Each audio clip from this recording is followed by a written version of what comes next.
Hola, ¿qué tal? Muy buenas tardes. Bienvenidos a nuestra emisión meridiana de Noticias Globovisión.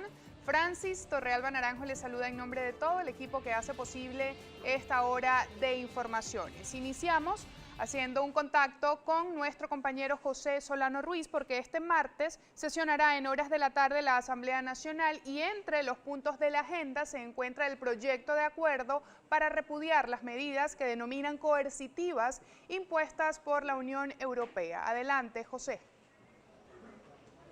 Así es, Francis, agradecido por el presente enlace informativo. Ya pasadas las 12 del mediodía, nosotros nos encontramos específicamente aquí en el Palacio Federal Legislativo, en donde el día de hoy, como bien tú lo mencionas, se llevará a cabo la sesión ordinaria por parte del Parlamento Nacional. Entre todos los temas pues, que se tiene previsto que se traten el día de hoy, destaca un proyecto en rechazo a las medidas impuestas a funcionarios del Gobierno Nacional y también diputados del Poder Legislativo venezolano. Tenemos que nombrar entre las personas que destacan en esta lista está el diputado Bernabé Gutiérrez, también el diputado José Brito, funcionarios del Consejo Nacional Electoral, Tania D'Amelio, algunos de los nombres pues, que destacan en estas sanciones impuestas a funcionarios del Estado venezolano. Es importante recalcar, también se espera que se apruebe un proyecto en rechazo a las presuntas medidas de xenofobia que se están aplicando desde el gobierno peruano hacia personas o ciudadanos venezolanos que residen en este territorio. Nosotros continuaremos atentos a cualquier tipo de información que se pueda generar sobre este tema. Por lo pronto, con este aporte retornamos al contacto al estudio. Adelante.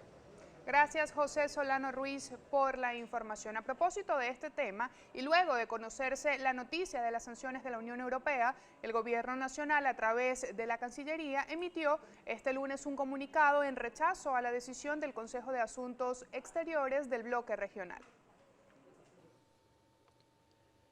A través de un comunicado emitido por el Ministerio de Relaciones Exteriores, el país fijó posición sobre esta acción y señaló que es una torpe decisión que afecta negativamente el diálogo político nacional.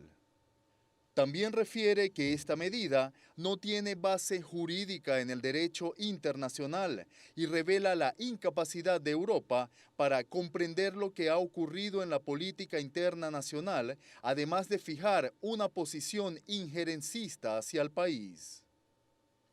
Señala que esta acción de la Unión Europea representa una afrenta hacia la Organización de las Naciones Unidas que ha exigido a Estados Unidos y el Eurobloque el levantamiento de las sanciones unilaterales contra Venezuela. Con las nuevas sanciones a 19 funcionarios venezolanos, la Unión Europea se ha puesto al margen del derecho internacional, así lo ha asegurado el presidente del Tribunal Supremo de Justicia, magistrado Michael Moreno. El magistrado Michael Moreno condenó las sanciones que, a su juicio, representan una abierta agresión contra la soberanía venezolana, que buscan entorpecer la consolidación de la paz y el entendimiento entre los venezolanos, independientemente de sus posiciones políticas e ideológicas. Además, indicó la contradicción de sancionar unilateralmente por la presunta violación de los derechos humanos, cuando dichas sanciones son en sí mismas una violación a los derechos humanos. En su condición de presidente del Tribunal Supremo de Justicia y en nombre del Poder Judicial venezolano y de sus integrantes, el magistrado Moreno reiteró a la opinión pública nacional e internacional que siempre apoyarán a los procesos de diálogo nacional. Agregó que el Tribunal Supremo de Justicia ha sido conteste y promotor del diálogo en Venezuela y sus decisiones han estado centradas en la búsqueda permanente de los espacios de encuentro y paz, apoyados en el ordenamiento jurídico del país para que se imponga la justicia. Asimismo, reiteró el apoyo desde el Poder Judicial tanto a los magistrados del Tribunal Supremo de Justicia como al grupo de funcionarios sancionados por la Unión Europea. Recordó que desde hace tiempo y de manera sistemática el Poder Judicial y sus funcionarios son víctimas de una constante agresión, razón por la cual aseguró que no permitirán que se infrinjan las leyes nacionales e internacionales y que no renunciarán al juramento de defender la independencia, libertad, soberanía e integridad de la nación. A través de un comunicado, Acción Democrática deploró las sanciones de la Unión Europea en contra de su secretario general, Bernabé Gutiérrez. En el texto, la Tolda Blanca afirmó que las medidas sancionatorias anunciadas por el bloque europeo contra el dirigente Bernabé Gutiérrez constituyen una inaceptable agresión personal a quien se ha destacado por su larga trayectoria en esta organización y en la vida pública nacional. Asimismo, señalaron que esas acciones obstaculizan la búsqueda de una solución política, pacífica y constitucional a la grave crisis que atraviesa Venezuela y no refuerzan el papel de exclusivo acompañamiento que debe tener la comunidad internacional en este momento. De igual manera, en el comunicado Acción Democrática reiteró su compromiso con todos los venezolanos de asumir una lucha seria, concreta y eficaz para la reinstitucionalización del país. El representante estadounidense para Venezuela, James Story, reconoció mantener conversaciones con el expresidente de la Asamblea Nacional, Juan Guaidó, para debatir soluciones a los problemas del país. Ante la acusación por parte del presidente de la Asamblea Nacional, Jorge Rodríguez, sobre las conversaciones que se mantienen en Colombia, el embajador se pronunció a través de su cuenta oficial de Twitter y aseguró que existe una iniciativa por parte de la oposición venezolana para acordar soluciones a la situación que atraviesa el país con ayuda de diferentes actores y altos funcionarios del país norteamericano. Story también dijo que el gobierno del presidente Nicolás Maduro está escuchando a actores políticos, al sector privado y a la sociedad civil que piensan diferente, por lo que espera que estas conferencias puedan darse de manera similar en Venezuela, sin tener como resultado a personas encarceladas por expresar su opinión en contra del gobierno. Asimismo, invitó al presidente de la Asamblea Nacional, Jorge Rodríguez, a formar parte de su programa Aló Embajador, en el que estará como invitado el expresidente de la Asamblea Nacional, Juan Guaidó. El vicepresidente sectorial de Comunicación, Cultura y Turismo, Freddy Ñáñez, informó que el Consejo de Ministros de este lunes analizó el caso de los denominados falsos positivos procesados desde los medios de comunicación colombianos contra Venezuela. Con profundidad los falsos positivos que se han venido gestando desde los medios de comunicación colombianos y desde algunas vocerías oficiales que han pretendido, como lo han hecho en otras oportunidades, involucrar a Venezuela en su guerra, en su conflicto interno, en su conflicto nacional. Rechazamos categóricamente los falsos positivos que se han montado en ese sentido, las matrices de opiniones que vienen siendo, como lo dice el presidente de la República, unos refritos, unos temas en los que se van recurriendo de manera continua y que se hacen cada vez más peligrosos, toda vez que hoy en Colombia, una vez más, ese territorio se presta para la conspiración golpista contra las instituciones democráticas de nuestro país. Hoy el presidente de la Asamblea Nacional, el doctor Jorge Rodríguez, reveló una agenda peligrosa de trabajo de la extrema derecha nacional, donde concurren sujetos que están prófugos de la justicia venezolana y que han incurrido en actos de terrorismo que ya han sido develados incluso por los propios medios de comunicación del vecino país. Toda vez que hoy Leopoldo López se reúne con James Story, con Duque y con un grupo de extremistas que intentan de manera desesperada ocasionar un daño a nuestro país, pues el gabinete ejecutivo se ha reunido para analizar y para rechazar categóricamente este tipo de actividades subversivas contra la paz de Venezuela. Y por eso hemos estado analizando las distintas aristas de esta agenda que nosotros consideramos golpista definitivamente. La Corte del Distrito Sur de Florida negó la solicitud de la defensa de Alex Saab, que pedía anular la orden de fugitivo internacional. La Corte no reconoció la inmunidad diplomática de Alex Saab como embajador plenipotenciario de África otorgado por el presidente Nicolás Maduro, al tiempo que aseguró empeñarse en que el empresario comparezca ante las autoridades y la justicia de Estados Unidos. Por su parte, Alex Saab, en una reciente entrevista a un medio de comunicación, rompió el silencio y expresó que su detención era política y no jurídica, y que su caso es usado como parte de la estrategia de asedio en contra del presidente de la República, Nicolás Maduro. Se espera que la decisión sea apelada dentro del término establecido. Mientras tanto, la Corte de Cabo Verde avanza la definición de extradición de Saab. Recordemos que Alex Saab se encuentra detenido bajo circunstancias inusuales en el país africano Cabo Verde desde el pasado 12 de junio del 2020. Es momento de hacer nuestra primera pausa en esta emisión meridiana. Ya volvemos.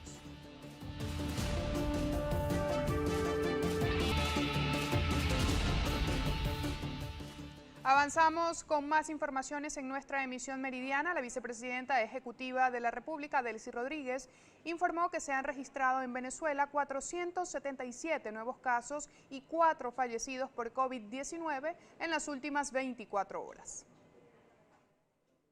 De los 477 nuevos casos, 470 son de transmisión comunitaria y 7 importados, lo que eleva la cifra total a 136.545 personas. Los casos comunitarios se distribuyen de la siguiente manera en el territorio nacional: Distrito Capital con 102, Miranda 98, La Guaira 67, Nueva Esparta 54, Lara 52, Yaracuy 30, Táchira 24, Zulia 13, Aragua 10, Sucre 7, Trujillo 5, Barinas 4, Monagas 3 y Carabobo 1. Mientras que de los casos importados, 5 proceden de Ecuador y 1 de República Dominicana, con entrada por el estado La Guaira, y 1 proveniente de Colombia con entrada por el estado Zulia. Por otra parte, Rodríguez informó sobre el fallecimiento de 4 venezolanos, 2 en el Distrito Capital, 1 en Miranda y 1 en Zulia, lo que acumula un total de 1.320 decesos. A la fecha hay 6.646 casos activos,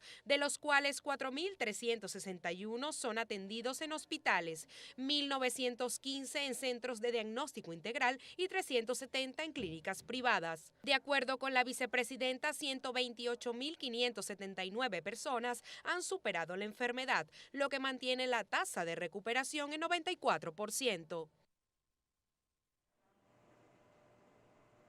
La alcaldesa de Caracas, Erika Farías, recorre uno de los puntos de vacunación de la región capital. El reporte con Michelle Ágreda.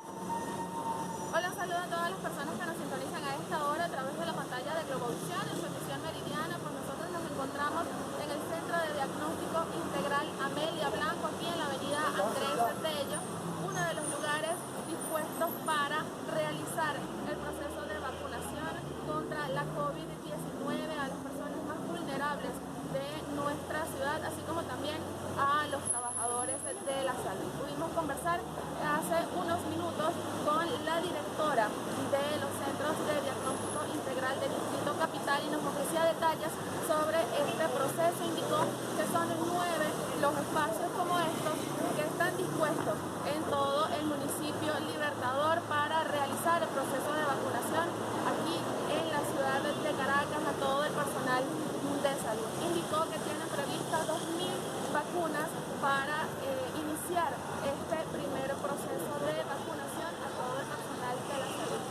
Estamos esperando en los próximos minutos la llegada de la alcaldesa del municipio Libertador, Erika Farías, quien junto a este personal de salud, los directivos que se encuentran a cargo del proceso de vacunación, corroboren que se esté llevando a cabo este proceso a cabalidad. Nosotros, por supuesto, vamos a tratar de ofrecerles mayor información en la emisión meridiana de Noticias Globovisión con respecto a este tema. Por lo pronto, vamos a devolver el contacto.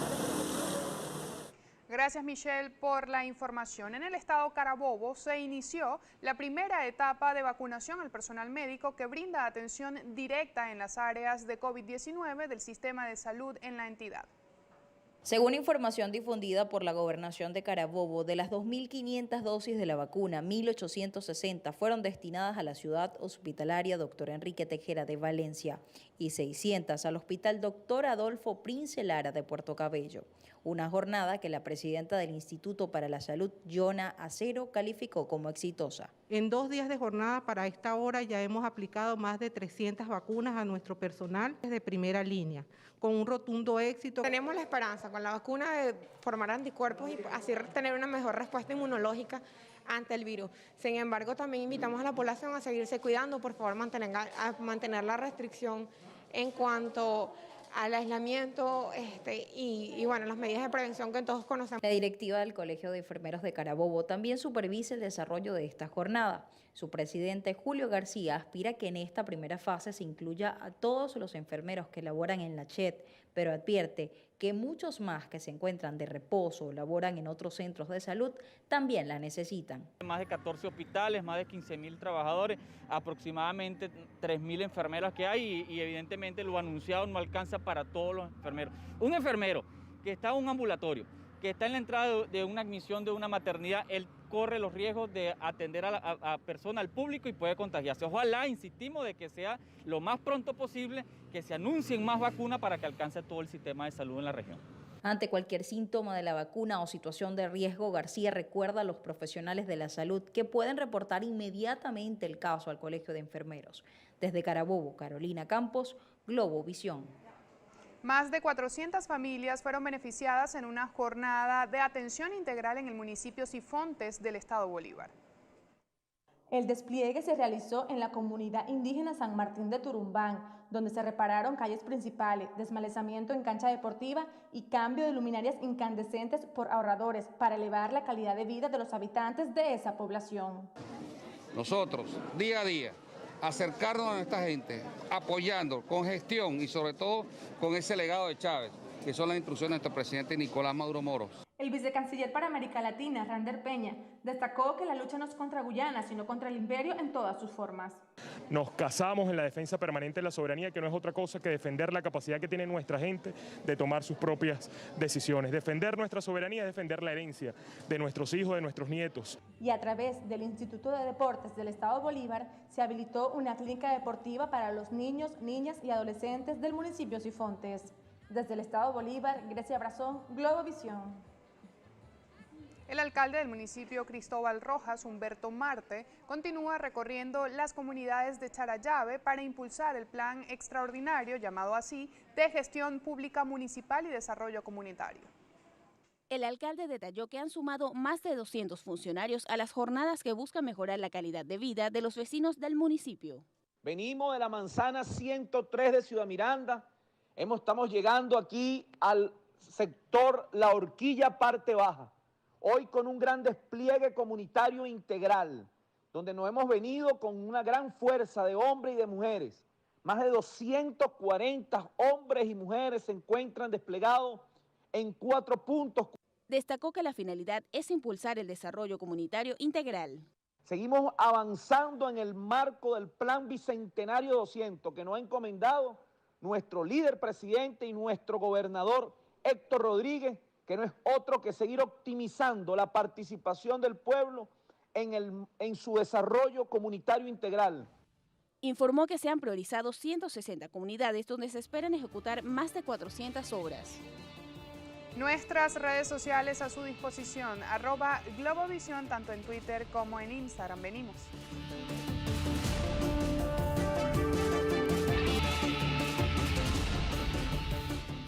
Tenemos más información para compartir con ustedes. A esta hora hacemos un contacto con nuestra compañera Osmaris López, quien se encuentra con representantes de la organización no gubernamental Monitor Ciudad y nos ofrece detalles. Sí, precisamente esta organización no gubernamental se pronuncia a propósito del anuncio del presidente de la República, Nicolás Maduro, el pasado viernes de suministrar gas al gobierno de López Obrador. A mi lado, el presidente de Monitor Ciudad, Jesús Armas. ¿Es viable o no esta propuesta del presidente Nicolás Maduro? Bueno, la verdad es que Nicolás Maduro lo que está haciendo es un bluff y está engañando a los venezolanos y a todos quienes escucharon esta rueda de prensa con sus palabras. Lo cierto es que no hay infraestructura para que nosotros podamos llevar gas hasta México. Fíjense, hay 2 tipos de gas, uno que es el gas propano y el otro que es el gas metano. El propano es el que recibimos a través de las bombonas y lo cierto es que el 89% de los venezolanos dependen del gas propano y hoy no hay suficiente capacidad para cubrir la demanda nacional y por eso es que hemos visto mercados negros donde hoy el gas está entre 5 y 10 dólares la bombona de 10 kilogramos y si nos vamos al interior del país pues puede llegar hasta 20 dólares. Entonces, pero la verdad es que no hay suficiente gas propano para exportar y mucho menos el tema de gas metano. Si bien hoy estamos perdiendo gas metano porque se está aireando o se está quemando, porque ese excedente no hay cómo enviarlo dentro del país, porque no hay suficiente infraestructura dentro de Venezuela. El país apenas el norte de Venezuela, Caracas, el Zulia, entre otros estados, es que recibe gas por tubería, que es el gas metano. Nosotros tendríamos que tener una interconexión de tuberías con otro país o una infraestructura importante para poder distribuir el gas liquefiado, el gas licuado, perdón, a otros países. Entonces eso se pudiese hacer eventualmente una interconexión con Trinidad y Tobago o con Colombia, y allí sí pudiésemos exportar gas metano, pero lo cierto es que esa infraestructura tampoco existe y habría que hacer una gran inversión para lograr esto. Y no existe una voluntad de ninguna empresa privada y de ningún gobierno que quiera invertir con Venezuela. En el caso del gas, nosotros deberíamos invertir al menos $1.000 millones al año en poder traer bombonas si importamos. Y eso en el primer plazo lo necesitaríamos porque hoy no contamos con las empresas rehabilitadas para poder lograrlo. Pero luego nosotros, invirtiendo la misma cantidad de dinero, pudiésemos, por ejemplo, construir una red de tuberías que llegasen a los hogares de todos los venezolanos, y así no tuviésemos que depender de las bombonas ni del gas propano, que es mucho más costoso, sino que pudiésemos que todo ese gas que se está ventilando, que se está quemando, pudiésemos llevarlo a los hogares de los venezolanos para que así puedan cocinar. Serían, bueno, inversiones que están por encima de los $1.000 millones. Queremos saber también, con respecto al resto de los servicios públicos, ¿manejan cifras del acceso a estos servicios en los estados del país en los primeros meses de este año? Sí, totalmente. En el caso de Hidrocapital, en el área metropolitana de Caracas, el acceso al agua se mantiene más o menos en los mismos niveles que el año pasado, que son niveles muy malos. El 70% del tiempo los ciudadanos del área metropolitana de Caracas tienen las tuberías vacías, pero si nos vamos al interior del país, este número es incluso más pequeño dependiendo de la región. Falcón, por ejemplo, es el estado más seco del país, donde, bueno, la gente se está acostumbrando lamentablemente a vivir sin agua y han tenido, tanto en Caracas como en el resto de Venezuela, de recurrir a medios alternativos, buscar agua de calidad no certificada en quebradas y en cualquier punto que pudiesen encontrar, comprar agua embotellada. Bueno, un botellón en La Vega hoy cuesta $1, y lo cierto es que los otros servicios también se ven impactados. En el caso de la electricidad, es el servicio peor evaluado en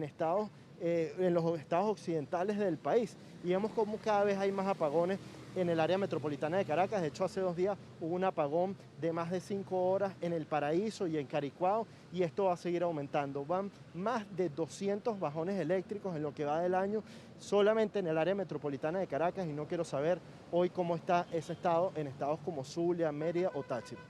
Bien, declaraciones del presidente de Monitor Ciudad, Jesús Armas, aseguraba que el país no está en condiciones de exportar gas a otros países, específicamente al gobierno de López Obrador en México. También destacó o hizo un llamado al gobierno nacional a abocarse a la solución de las problemáticas que aquejan a los venezolanos. Es la información que tenemos hasta el momento para Noticias Globovisión en su emisión meridiana. De momento, regresamos con ustedes el contacto al estudio. Gracias, Osmaris López, por la información. Avanzamos con otras noticias que se han generado en esta oportunidad en el estado Zulia. El titular está en globovision.com y ya lo pueden ver. Explosión de 2 subestaciones provocó apagón en Maracaibo. En horas de la noche de este lunes, a raíz de una fluctuación eléctrica y posterior explosión de 2 subestaciones, se generó un apagón que dejó por varias horas sin luz a los municipios Maracaibo y San Francisco en el estado Zulia. Aunque hasta el momento se desconocen las causas del evento, la afectación en la capital de la entidad fue de un 80%, mientras que en el municipio sureño quedó sin el servicio en más del 90%. En este sentido, el gobernador de la entidad, Omar Prieto, informó a través de su cuenta en Twitter que el evento se originó debido a una falla en una de las líneas de transición de la circunvalación de la línea 3 de Maracaibo. La información en globovision.com, y por supuesto tenemos que ampliar todos los detalles de este tema con nuestra corresponsal en la entidad, Lucía Urdaneta. Adelante.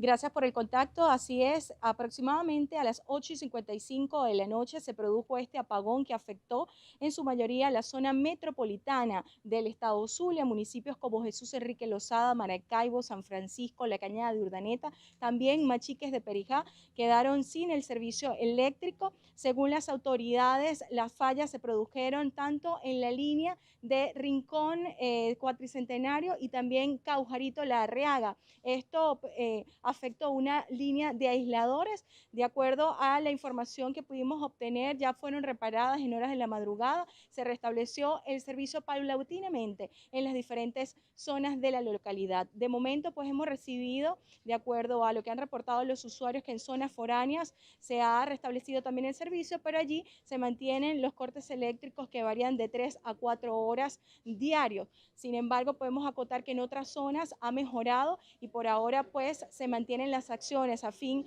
de optimizar el servicio eléctrico acá en la entidad zuliana. De momento es la información que nosotros podemos aportarles y con ella devolvemos este contacto a Caracas. Gracias, Lucía, por los detalles. La Alianza del Lápiz en el estado Táchira denunció que en esa entidad se registran cortes eléctricos diarios que duran más de 10 horas.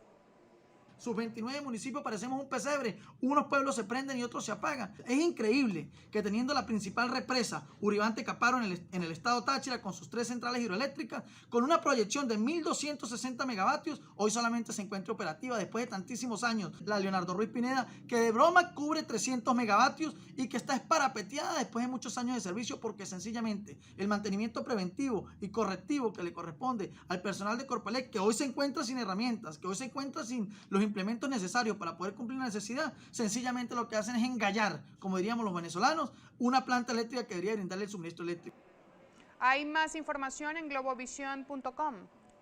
El titular es el siguiente: desabastecimiento de diésel en Venezuela eleva expectativas sobre futuras decisiones de Biden. Las sanciones petroleras que Trump impuso al país latinoamericano han derivado en una escasez de ese combustible que empeora la crisis humanitaria, destaca el diario El País de España.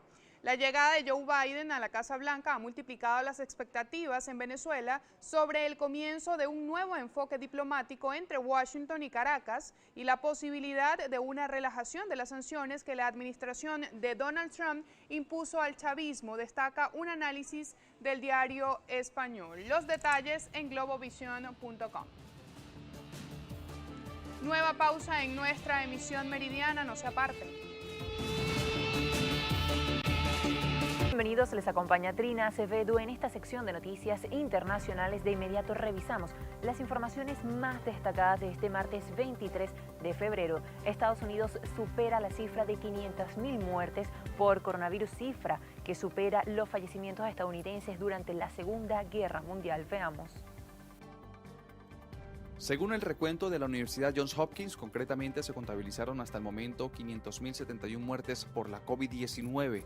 Asimismo, en las últimas 5 semanas murieron al menos 100.000 personas por el coronavirus, el cual fue la primera causa de muerte en el país durante el mes de enero, por delante de afecciones como accidentes cardíacos o el cáncer, según estadísticas proporcionadas por autoridades de salud. Estas cifras se traducen en unos 2.000 muertos diarios en Estados Unidos, lejos, sin embargo, de los más de 3.000 muertes que se registraron diariamente a mediados de enero y del pico histórico de fallecidos del 12 de enero, cuando se informó de 4.400 fallecidos. A pesar de estas cifras, el país continúa la campaña de vacunación que ha permitido la inmunización del 12% de la población con la primera dosis del fármaco, mientras que un 5% de los estadounidenses han recibido ya las 2 dosis. Diversos sectores en Bolivia protestaron contra el gobierno de Luis Arce en medio de una disminución lenta por contagios de coronavirus luego de un rebrote registrado en enero. Distintos sectores se unieron y marcharon por el centro de La Paz, cerca del Palacio Presidencial, para exigir mejoras en cuanto a condiciones de salarios y de salud. Fue el 4º día de paro de los profesionales de salud en rechazo a una ley de emergencia sanitaria promulgada la pasada semana por el mandatario. Un grupo de maestros se unió a las protestas de los médicos para solicitar mejores condiciones para ellos y estudiantes tras el inicio de clases a inicios de mes, esto debido a la falta de acceso a Internet y equipos tecnológicos para llevar a cabo clases telemáticas. Asimismo, en la región oriental de Santa Cruz, el sector soyero realizó bloqueos carreteros en contra de una banda de precios establecida por el gobierno. Se espera que el próximo 28 de febrero se realice otra protesta en contra del gobierno boliviano. Más de 130.000 personas fueron afectadas por inundaciones en Brasil. Según indicó el gobierno brasileño, mediante un comunicado oficial, La estimación actual del total de personas afectadas por la inundación varía en diferentes niveles. Hasta el momento, uno de los municipios más afectados del país por el paso de las aguas ha sido el de Tarahuacá, donde unas 28.000 personas resultaron afectadas cuando el río del mismo nombre inundó 9 de los 10 barrios de la ciudad. Asimismo, la Defensa Civil indicó recientemente que más de 900 personas fueron desplazadas fuera de sus hogares, mientras que más de 800 quedaron en condición de damnificados. A causa de esto, las autoridades del municipio solicitaron ayuda al gobierno federal para contar con su colaboración en las tareas de reconstrucción. Por su parte, el gobernador del estado de Acre, Gladson Cameli, anunció que el presidente brasileño, Jair Bolsonaro, visitará esta zona afectada por las inundaciones el próximo 24 de febrero. El presidente de México, Andrés Manuel López Obrador, también se pronunció acerca de la detención del rapero Pablo Hasél y abogó por su liberación. Veamos. El rapero fue arrestado la semana pasada para purgar 9 meses de cárcel, acusado de enaltecer el terrorismo por unos tuits donde además calificó al rey Juan Carlos I de mafioso. Ya, libérenlo. Lo hago porque es un acto autoritario. El que a un músico, por una composición que supuestamente insultaba al rey, lo metieron a la cárcel.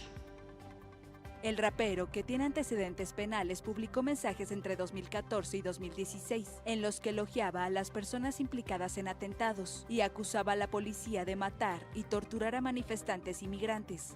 La detención de Hasél el 16 de febrero ha desatado una ola de protestas, principalmente en la región de Cataluña, con decenas de detenidos. Ha agudizado además un debate sobre la libertad de expresión en España. 2 cohetes impactaron a las afueras de la embajada estadounidense en Bagdad. Vamos a ver los detalles de esta información. Medios locales de Irak señalaron que uno de los cohetes cayó dentro del perímetro de la denominada Zona Verde, un sector de la capital iraquí donde se encuentra la embajada y colocado bajo alta seguridad, mientras que otros 2 lo hicieron en barrios residenciales cercanos. Asimismo, una fuente del Ministerio de Interior iraquí detalló que, de acuerdo con datos preliminares, los 2 cohetes de tipo Katyusha impactaron en la parte exterior de la embajada de Estados Unidos, lo que encendió las alarmas en la zona. De acuerdo con la Oficina de Información del Ejército, que confirmó el hecho, no se produjeron víctimas en este atentado en la llamada Zona Verde de Bagdad, que alberga la mayoría de las delegaciones diplomáticas extranjeras y edificios gubernamentales y que es un blanco frecuente de ataques con cohetes. Este ataque se suma a otros registrados en una semana contra la presencia occidental en Irak. Y es con esta información es que finalizamos nuestro recorrido informativo por nuestra sección de Noticias Internacionales. Les acompañó Trina Acevedo y por ahora continúe con más de Noticias Globovisión. Feliz tarde para ti también, Gaby. Así llegamos al final de nuestra emisión meridiana. Recuerden nuestras vías de contacto, @Globovisión, tanto en Twitter como en Instagram, mis cuentas personales, @FrancisGTN.